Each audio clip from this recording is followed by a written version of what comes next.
अमेरिकी सेना की डेल्टा फोर्स के एलीट कमांडोज वेनेजुएला के राष्ट्रपति निकोलस मादुरो को उठाकर ले गए। अमेरिका ने शायद पहली बार इस तरह से किसी देश में सत्ता परिवर्तन किया है। अमेरिका ने ऐलान किया है कि अब वेनेजुएला को वही चलाएगा। लेकिन हैरानी की बात यह है कि अमेरिकी ऑपरेशन से पहले रूस और चीन ने वेनेजुएला को बचाने के कई ऐलान किए थे। रूस के राष्ट्रपति व्लादिमीर पुतिन ने निकोलस मादुरो से फोन पर बात की थी।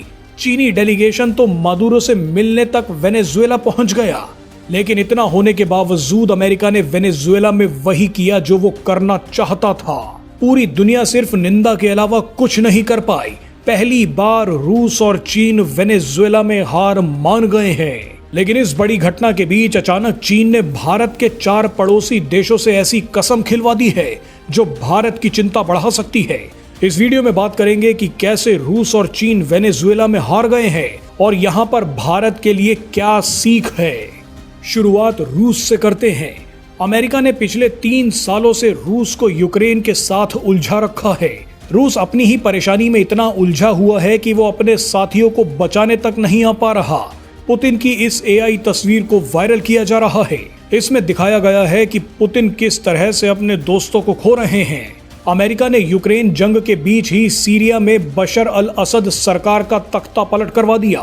मिडल ईस्ट में बशर अल असद रूस के सबसे पक्के साथी थे। अमेरिका समर्थित तख्ता पलट के बाद बशर अल असद रूस में ही शरण लेकर बैठे हैं। अमेरिका ने इसके बाद वेनेजुएला में रूस के साथी मादुरो को उठा लिया। अब अगला नंबर ईरान का बताया जा रहा है। खबरें ये भी हैं कि ईरान के सुप्रीम लीडर अयतुल्ला खामेनेई ने देश में चल रहे अमेरिकी समर्थित विरोध प्रदर्शनों के बीच रूस भागने की तैयारी कर ली है। रूस इस वक्त वॉर फैटीग से जूझ रहा है।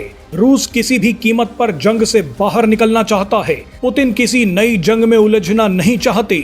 अमेरिका ने रूस को इसी तरह थकाकर और उलझाकर वेनेजुएला को दबोचा है। बहरहाल अब बात करते हैं चीन की। चीन कभी भी वेनेजुएला के चक्कर में अमेरिका से जंग नहीं कर सकता। चीन सिर्फ बयान दे सकता है और दे भी रहा है। चीन इतनी दूर जाकर किसी देश में ऐसी जंग नहीं लड़ेगा जिसमें उसका फायदा ना हो। अमेरिका से लड़ने के लिए चीन वेनेजुएला तक हथियार और पैसा किसी कीमत तक नहीं पहुंचा सकता। ऐसे में चीन भी वेनेजुएला के मुद्दे पर खामोश है। चीन बस इतना कर सकता है कि वो वेनेजुएला पर अमेरिकी एक्शन को आधार बनाकर ताइवान के खिलाफ अपनी आक्रामकता को बढ़ा ले, और चीन ने ये शुरू भी कर दिया है। पिछले कुछ दिनों में चीन ने श्रीलंका, पाकिस्तान, बांग्लादेश और नेपाल से लिखित में ये बयान दिलवाया है कि ये चारों देश वन चाइना पॉलिसी को मानते हैं। वन चाइना पॉलिसी का मतलब है कि चीन सिर्फ एक है और वो पीपल्स रिपब्लिक ऑफ चाइना है, ना कि रिपब्लिक ऑफ चाइना जो ताइवान खुद को बोलता है। ताइवान पर शिकंजा कसने के लिए चीन ने सबसे पहले श्रीलंका, पाकिस्तान, बांग्लादेश और नेपाल को ही चुना है, क्योंकि ताइवान के मुद्दे पर चीन भारत पर दबाव बनाना चाहता है। चीन जानता है कि अगर वो ताइवान की तरफ बढ़ता है तो अमेरिका सबसे पहले भारत से ही मदद मांगेगा। चीन को इस बात का शक है कि भारत भी अमेरिका को मदद दे देगा। वैसे हमें नहीं लगता कि चीन ताइवान पर हमला करेगा। टेंशन, मिलिट्री एक्सरसाइजेज और धमकी सब होती रहेंगी, लेकिन ताइवान पर चीन का कब्जा मुश्किल है। इस पूरी स्थिति में भारत के लिए सिर्फ एक ही सीख है, और वो है कि अपनी जंग खुद लड़नी होगी। जंग की स्थिति में रूस, इजराइल और बाकी देश मैदान में भारत के लिए नहीं उतरेंगे। दुनिया सिर्फ बयानबाजी करेगी, निंदा करेगी, लेकिन कोई मदद नहीं करेगा। ऐसे में भारत को अपनी ताकत को तेजी से कई गुना और बढ़ाना होगा, आर्थिक तौर पर और सैन्य तौर पर भी।